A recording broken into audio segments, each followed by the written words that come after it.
আসসালামু আলাইকুম। সবাই ভালো আছেন?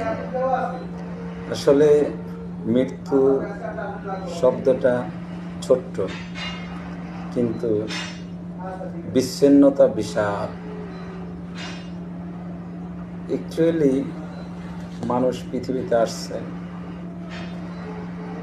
মানুষের চিন্তা ভাবনার মধ্যে মৃত্যু নামক ব্যাপারটা লুকায় আছে। মানুষ মৃত্যু নিয়ে ভাবেই না, আর যাও বা ভাবে হালকাভাবে ভাবে যে আমি আইসি একদিন, যাব একদিন। মানে মৃত্যুটাকে প্রায়োরিটি খুব সামান্যভাবে দেয়।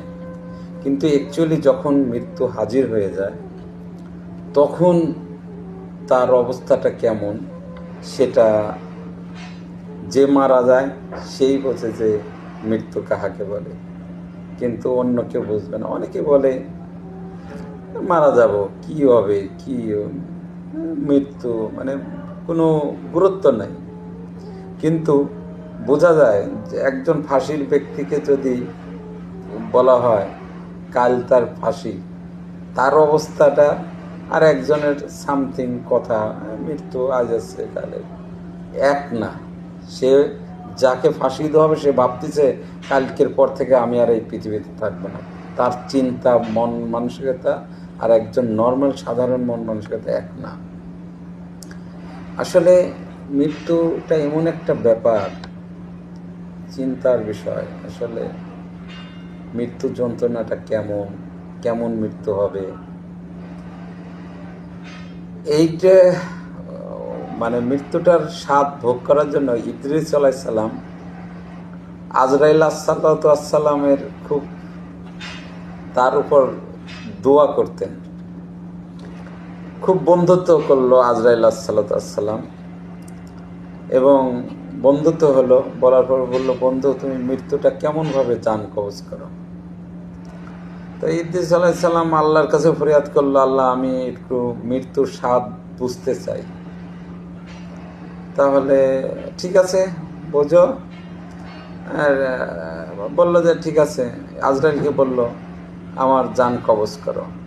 ইদ্রিস আলাইহিস সালাম বলতেছে, যখন তার জানটা কবজ করলো, করার পর যখন তার রুহুটা ফেরত দেওয়া হলো আবার, তখন সে কয় সর্বনাশ, অবস্থাটা এমন যেন আমার শরীর থেকে চামড়া চাকু দিয়ে দিয়ে দিয়ে দিয়ে কাটিয়ে উঠাচ্ছে।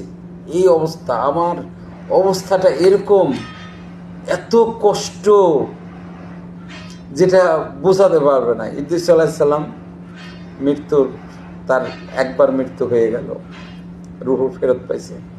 এবার আল্লাহর কাছে ফরিয়াদ করল, আল্লাহ জান্নাত দেখবো। জান্নাতের মধ্যে গেছে, ঠিক আছে জান্নাতে যাওয়া, কিন্তু থাকতে পারো না, বাড়া আসবে। ঠিক আছে আল্লাহ, বাড়া আসবে। জান্নাতের মধ্যে ঢুকছে, বেড়াইছে, বেড়াইটা দিছে, খুবই আরামের জায়গা।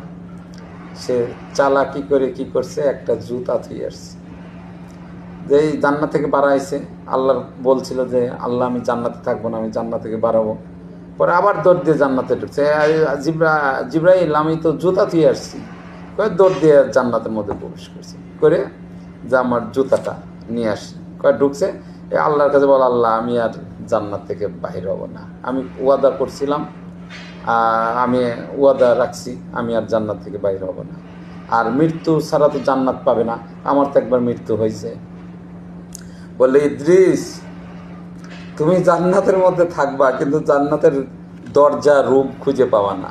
যতক্ষণ পর্যন্ত আখিরি জামানার একজন উম্মত এসে জান্নাতে প্রবেশ না করবে, ততক্ষণ পর্যন্ত তুমি ইদ্রিস, তুমি তোমার ঘর, জান্নাতের বাড়ি তুমি খুঁজে পাবে না। তুমি জান্নাতের মধ্যে ঘুরতেই থাকবা। ইদ্রিস আলাইহিস সালাম এখনও তার বাড়ি খুঁজতেইছে, কিন্তু পাচ্ছে না, যতক্ষণ পর্যন্ত বিশ্বনবীর উম্মত, আখিরি জামানার জনাবে মোহাম্মদ সাল্লাল্লাহু আলাইহি সাল্লামের উম্মত একজন জান্নাতে প্রবেশ না করবে, ততক্ষণ পর্যন্ত ইদ্রিস আলাইহিস সালাম তার জান্নাতে ঢুকতে পারবে না।